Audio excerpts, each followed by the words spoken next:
XRP를 투자하면서 이게 무슨 코인인지 모르시는 분들이 너무 많습니다. 그건 반쪽짜리 투자예요. 왜 만들어졌는지 어떤 구조로 돌아가는지 아는 순간 보는 눈이 달라질 겁니다. 기초를 모른 채 가격만 따라가면 중요한 기회를 분명히 놓치실 거예요. XRP라는 코인이 있는 건 아는데 이게 언제, 왜 만들어졌는지는 잘 모르시는 분들이 많습니다. XRP는 2012년에 처음 나왔습니다. 비트코인이 2009년에 나왔고 3년 뒤에 만들어진 코인이죠. 당시 개발에 참여했던 사람들은 데이비드 슈워츠, 제드 맥케일러, 아서 브리토라고 하는 엔지니어들이었습니다. 이 개발자들이 이때 당시에 뭘 고민했냐면 비트코인은 너무 느리고 에너지를 많이 쓰는데 결제에 바로 쓸 수 있는 더 빠른 네트워크는 없을까라는 문제였죠. 비트코인은 은행이나 기관을 거치지 않고 개인끼리 주고받을 수 있다는 장점이 있었지만 거래 확정에 길게는 1시간이 걸리고 수수료도 일정하지 않았습니다. 이더리움은 탈중앙 애플리케이션을 돌리는 쪽으로 방향을 잡았고요.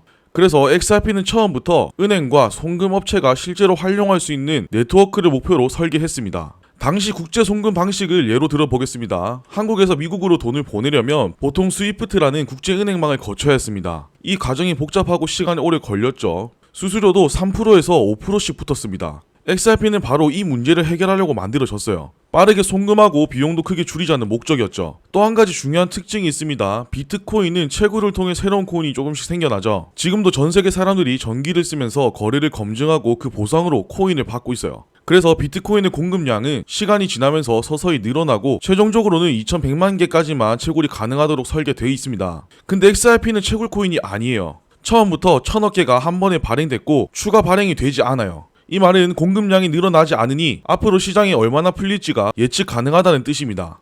근데 왜 이렇게 했을까요?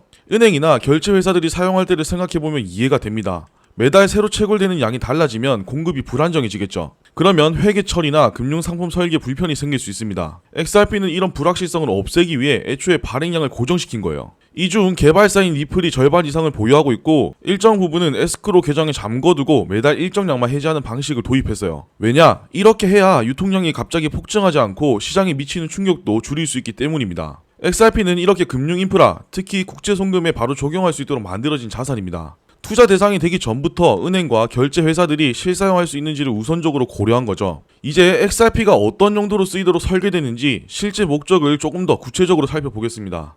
가장 대표적인 목적은 국제 송금입니다. 예를 들어 한국에서 필리핀으로 돈을 보낸다고 해볼게요. 지금 은행을 통해 송금하면 한국은행이 요청을 보내고 그게 중간은행을 몇 군데 거쳐서 필리핀 은행 계좌에 들어갑니다. 이렇게 절차가 많다 보니 며칠씩 걸리고 은행마다 수수료를 떼가죠. 여기에 XRP를 쓰면 과정이 단순해집니다. 한국 원화를 XRP로 바꾸고 몇 초 만에 필리핀 쪽으로 전송할 수 있어요. 필리핀에서 XRP를 받으면 바로 필리핀 페소로 교환하면 끝입니다. 중간에 거쳐가는 은행이 필요 없으니 수수료가 거의 들지 않고 몇 초 만에 돈이 들어오니 받는 사람은 바로 사용할 수 있죠.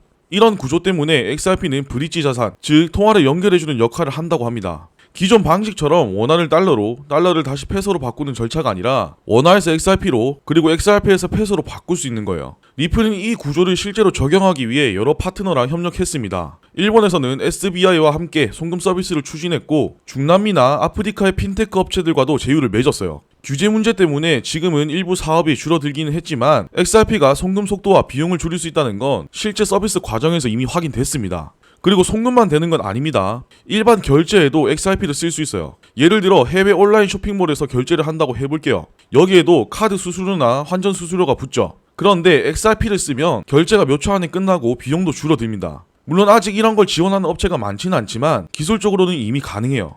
XRP가 어디에 쓰이는지까지 봤으니까 이번엔 이 코인이 어떤 구조로 발행되고 관리되는지 얘기해보겠습니다. XRP의 총 발행량은 1000억 개라는 건 앞에서도 이야기해드렸죠. 한 번에 발행됐고 새로 발행되지 않습니다. 근데 여기서 1000억 개라는 숫자보다 실제로 어떤 방식으로 시장에서 움직이는지가 더 핵심이에요. 먼저 거래할 때마다 수수료로 아주 소량의 XRP가 소각됩니다. 단위는 드랍이라고 부르는데 1XRP는 100만 드랍으로 쪼갤 수 있어요. 보통 거래 한 번에 0.001XRP 정도가 사라집니다. 금액으로 치면 거의 의미가 없을 정도로 작지만 네트워크에서 수십억 건의 거래가 누적되면 얘기가 달라집니다. 왜냐면 시간이 갈수록 전체 공급량이 줄어들기 때문이에요. 코인의 공급량이 줄면 희소성이 올라갈 수 있습니다. 물론 이게 가격에 곧바로 반영된다는 보장은 없어요. 수요가 같이 늘어나야 의미가 있죠. 하지만 기본 구조 자체가 장기적으로 희소성을 강화하는 방향으로 설계되어 있다는 건 투자자 입장에서 체크할 만한 부분이겠죠. 그리고 또 하나 중요한 게 있는데 바로 리저브입니다. XRP 네트워크에서 계정을 새로 만들거나 특정 기능을 사용하려면 일정량의 XRP를 예치해야 합니다. 쉽게 말해 보증금 같은 개념이라고 생각하시면 될 것 같아요. 이게 왜 필요하냐면 블록체인 네트워크는 누구나 계정을 만들 수 있습니다. 만약 무제한으로 계정을 만들 수 있다면 누군가 수십만 개 계정을 만들어서 네트워크를 마비시킬 수도 있어요.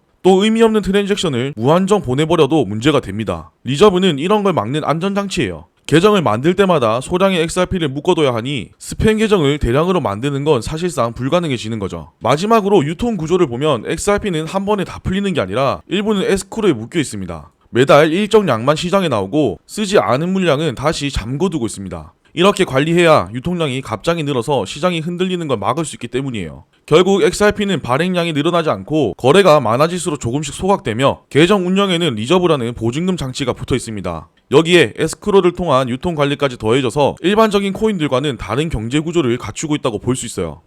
XRP가 토큰 경제 구조를 갖추고 돌아간다는 건 이제 이해가 되셨을 겁니다. 그런데 코인이 오래 살아남으려면 단순히 기술이나 발행 구조만으로는 부족합니다. 결국 그 위에서 얼마나 많은 사람들이 활동하고 실제 프로젝트가 얼마나 생겨나느냐가 중요하죠. XRP도 XRP ARM이라고 하는 커뮤니티가 있는데 주로 트위터나 레딧 같은 플랫폼에서 활동을 많이 해요. 이런 활동을 통해서 더 많은 사람들이 관심을 갖게 만들고 XRP를 사려는 사람들이 많아지게 하죠. 그게 커뮤니티가 원하는 방향이기도 합니다. 그리고 투자자뿐만 아니라 개발자들도 활동을 하고 있다는 거 아시나요? 대표적으로 XRP 레저 파운데이션과 XRP 레저 커먼스 같은 단체가 있는데 네트워크 업그레이드 지원이나 새로운 기능 실험, 개발자 교육 같은 일을 하고 있어요. 이런 기반이 있기 때문에 XRP 레저가 꾸준히 발전할 수 있는 거기도 합니다. 이런 활동들이 이어지면서 XRP 레저 생태계도 점점 커지고 있습니다. 예를 들어 XRP 레저 기반의 디파이 서비스가 생겨서 자산을 예치하거나 빌려주는 기능이 가능해졌고 NFT 발행 기능이 추가돼서 디지털 아트를 발행하는 데 쓰이기도 했습니다. 최근에는 토크나 프로젝트가 늘어나고 있는데 이건 부동산이나 채권 같은 자산을 XRP 레저에 기록해 디지털로 관리하는 방식이에요. 이런 시도가 많아질수록 네트워크 활용 범위가 넓어집니다. 송금뿐만 아니라 금융 서비스나 투자 그리고 자산 관리 같은 분야까지 확장되는 거죠. 결국 XRP가 앞으로 성장할 수 있을지는 이런 커뮤니티와 생태계 활동이 얼마나 꾸준히 이어지냐에 달려있기도 합니다. XRP를 이해하려면 비슷한 목적을 가진 다른 프로젝트들과 비교해보는 것도 도움이 됩니다. 가장 먼저 대표적인 게 스텔라가 있죠. 스텔라는 XRP와 출발점이 꽤 비슷합니다. 초기 XRP 개발자 중 한 명인 제드 맥케일럽이 리플을 나와서 2014년에 스텔라를 만들었거든요.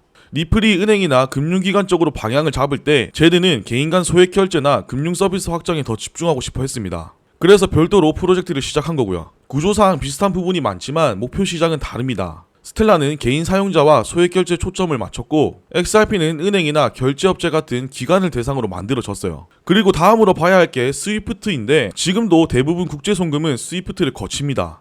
전 세계 은행들이 연결돼 있어서 신뢰성과 네트워크 효과는 막강하지만 속도와 비용이 문제라는 건 오래 전부터 지적돼 왔죠. XRP는 이런 부분에서 차이를 보여줄 수 있습니다. 송금은 몇 초 만에 끝나고 수수료도 거의 들지 않거든요. 물론 규모 면에서는 아직 스위프트와 비교하기 어렵지만 기술적인 이점은 분명합니다. 그리고 마지막으로 하나 더 보자면 스테이블 코인이 있습니다. 대표적으로 USDT와 USDC가 있는데 이 코인들은 달러 가치에 고정돼 있어서 변동성이 거의 없어요. 요즘 해외 송금이나 결제 시장에서는 블록체인 기반 방법이 점점 늘어나고 있습니다. 그 과정에서 사람들은 어떤 자산을 거쳐서 보낼지 선택해야 하는 순간이 생깁니다. 그래서 사용자 입장에서는 XRP로 보낼까 아니면 USDT 같은 스테이블 코인으로 보낼까 하는 고민이 생기는 거예요. 결국 둘 다 빠르고 저렴한 송금을 해결할 수 있기 때문에 실사용 단계에서 경쟁 관계로 이어지는 거죠. 여기서 차이가 갈립니다.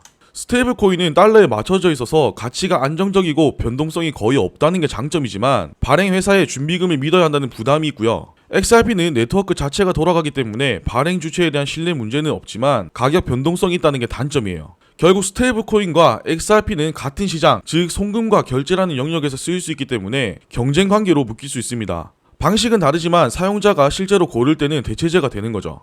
XRP가 실제로 쓰이는 곳이 있을까 하고 궁금해하실 수 있을 텐데 몇 가지 사례를 보면 감이 잡히실 겁니다. 가장 먼저 떠올릴 수 있는 건 해외 송금입니다. 리플은 꽤 일찍부터 해외 송금 업체와 손잡고 XRP를 활용한 송금 실험을 해왔어요. 특히 필리핀이나 멕시코처럼 해외에서 일하는 사람이 가족한테 돈을 보내는 규모가 큰 나라에서 많이 테스트됐습니다. 기존 은행을 통하면 며칠씩 걸리던 게 몇 초 만에 끝나고 수수료도 확 줄어드는 걸 직접 보여줬어요. 그리고 은행 쪽과도 진행된 사업들이 꽤 있죠. 일본이나 동남아 쪽에서는 이미 리플렛을 기반으로 한 은행 간 결제망이 운영되고 있어요. 일본 SBI 계열 현지 송금 업체들이 리플 솔루션을 도입해서 국경 간 송금을 더 빠르게 처리하는데 XRP를 활용하고 있습니다. 현지 보도에 따르면 일본 내 은행의 80~90%가 향후 이런 네트워크를 채택할 가능성이 있다는 전망도 나왔죠. 물론 모든 은행이 곧바로 XRP를 쓴다는 뜻은 아니지만 일본이 다른 나라보다 XRP와 리플 기술을 받아들이는 속도가 빠른 건 분명한 것 같아요. 그리고 최근에 많이 주목받고 있는 내용이죠. 바로 자산 토큰화입니다. 부동산이나 채권 같은 자산을 디지털로 바꿔서 XRP 레저에 기록하고 거래하는 프로젝트들이 나오는 중이에요. 이 과정에서 유동성을 공급하는 매개체로 XRP가 쓸 가능성이 높아요. 활용 사례를 보면 XRP의 장점은 확실히 보이는데 그렇다고 좋은 점만 있는 건 아니고 아쉬운 부분도 있긴 합니다. 일단 강점부터 먼저 볼게요. XRP는 속도와 비용 면에서 확실히 경쟁력이 있습니다. 송금이 몇 초 만에 끝나고 수수료는 거의 없다고 봐도 되죠. 비트코인이나 이더리움 같은 네트워크에 비해 훨씬 빠르고 저렴합니다. 그리고 또 하나는 에너지 효율이에요. 채굴 같은 과정을 거치지 않기 때문에 전력 소모가 매우 작아서 환경 이슈에 민감한 요즘에는 꽤 중요한 포인트죠. 그리고 또 다른 강점은 금융권과의 접점입니다. 리플이 오랫동안 은행과 결제업체와 협력해온 덕분에 다른 코인들보다 제도권 접근성이 높아요. 앞에서도 말씀드렸지만 일본, 동남아, 중남미 같은 지역에서는 이미 파일럿과 상용 서비스가 돌아가고 있죠. 하지만 한계도 분명히 있습니다.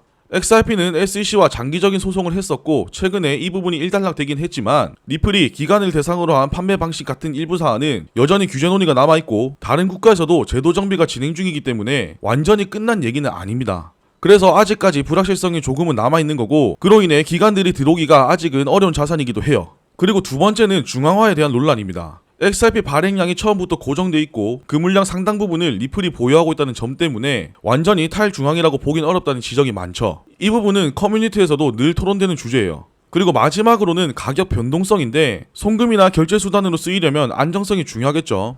근데 아시다시피 XRP는 시장 상황에 따라 그리고 개별 호재나 악재에 따라 가격이 크게 움직이는 종목 중 하나입니다. 이런 특성 때문에 스테이블 코인과 비교했을 때 불리한 면이 있어요. 결국 XRP는 속도와 비용 그리고 금융권 접근성에서 강점을 가지지만 동시에 규제와 중앙화 그리고 변동성이라는 부담도 함께 안고 있습니다.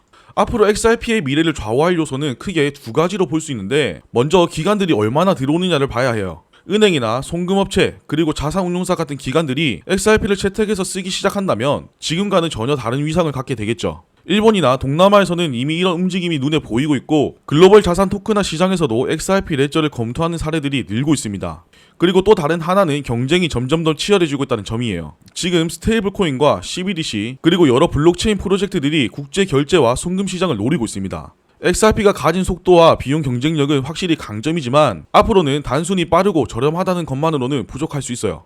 그렇기 때문에 규제 환경에 얼마나 잘 적응하냐, 실사용자를 얼마나 끌어올 수 있냐가 승부를 가르게 될 겁니다.